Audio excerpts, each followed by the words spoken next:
لبیک اللہم لبیک لبیک لا شریک لک لبیک ان الحمد والنعمت لک والملک لا شریک لک۔ اللہ کے گھر کے حاجیوں، آپ کو خوش آمدید۔ اس ملاقات اور اس بہت اہم موضوع میں ہم مشاعر مقدسہ اور حرمین کی خدمت میں فراہم کردہ سہولیات اور ضوابط پر بات کریں گے۔ اس پہلو کی بہت زیادہ اہمیت ہے کیونکہ دنیا بھر کے تمام مسلمان، چاہے وہ مشرق میں ہوں یا مغرب میں، ہر سال حج کے اس عظیم فریضے کو نہایت عقیدت اور احترام کے ساتھ ادا کرتے ہیں۔ یہ عمل ان کے ایمان کی مضبوطی اور امت مسلمہ کے اتحاد کی علامت ہے۔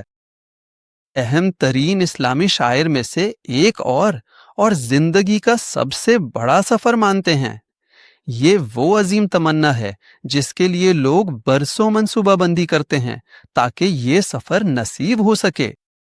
پھر اس سفر کے دوران حاجی کی کوشش ہوتی ہے کہ یہ پرامن اور اطمینان بخش ہو، اور یہ ملک سعودی عرب بہترین خدمات فراہم کرنے کی کوشش کرتا ہے تاکہ مناسک کی ادائیگی میں آسانی اور سہولت یقینی بنائی جا سکے۔ سعودی حکومت ہر سال حج کے بہترین انتظام کے لیے بڑے پیمانے پر کوششیں کرتی ہے، جس میں ایک مکمل انفراسٹرکچر فراہم کیا جاتا ہے، جس میں ٹرانسپورٹ، صحت کی سہولیات، حج کے امور، سیکیورٹی اور مذہبی رہنمائی شامل ہیں۔ وہ تمام چیزیں جو حاجی کی خدمت اور آرام و آسانی کے لیے ضروری ہیں تاکہ یہ سفر امن اور سہولت کے ساتھ مکمل ہو۔ تو اے حاجی، مسجد حرام سے شروع ہونے والی وہ کون سی خدمات ہیں جو آپ کو فراہم کی جاتی ہیں؟ مسجد حرام میں ہجوم کو سنبھالنے اور آمد و رفت کو منظم کرنے کے لیے کئی انتظامی، حفاظتی اور تنظیمی خدمات موجود ہیں۔ متعلقہ ادارے حجاج کی حفاظت کے لیے مخصوص راستے اور بہترین منصوبے بناتے ہیں۔ انہیں ان راستوں پر گائیڈ کیا جاتا ہے تاکہ بھیڑ، ٹکراؤ یا دھکم پیل نہ ہو، بلکہ سب کچھ آسانی سے ہو۔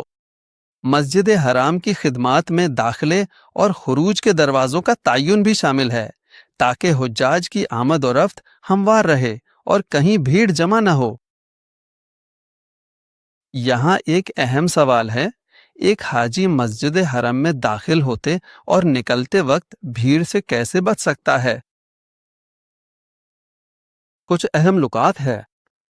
اگر حاجی ان پر عمل کرے تو اللہ کے حکم سے وہ مسجد حرام میں رش اور ازدحام سے بچ سکے گا۔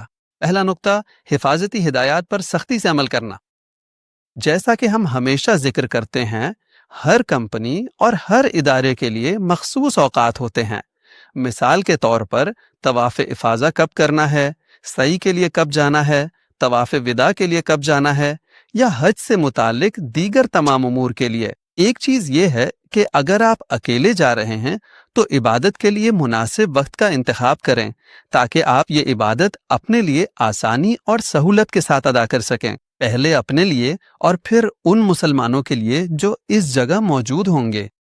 پھر مخصوص راستوں کا استعمال کریں تاکہ آپ ہجوم یا ان علاقوں میں نہ پھنسیں جہاں بہت زیادہ رش ہو اور آپ کو تکلیف پہنچے اور دوسروں کو بھی تکلیف ہو۔ مسجد الحرام میں فراہم کردہ خدمات میں سے ایک ٹرانسپورٹ سروس ہے۔ وہاں مسجد الحرام تک آنے جانے کے لیے شٹل بسیں موجود ہیں جو حکومت نے فراہم کی ہیں۔ اللہ انہیں اس کا بہترین اجر دے۔ یہ شٹل سروس 24 گھنٹے حجاج کو مسجد حرام لانے اور لے جانے کے لیے کام کرتی ہے۔ ان میں قدی اسٹیشن، باب علی اسٹیشن اور اجیاد اسٹیشن شامل ہیں۔ ان اسٹیشنوں پر 24 گھنٹے گاڑیاں موجود رہتی ہیں۔ یہ شٹل سروس آپ کو مسجد الحرام کے قریب ترین مقام تک پہنچاتی ہے جہاں سے آپ مسجد الحرام میں داخل ہو سکتے ہیں، اور جب آپ باہر نکلیں گے تو اسی جگہ سے آپ واپس اپنے اسٹیشن جا سکتے ہیں جہاں سے آپ آئے تھے۔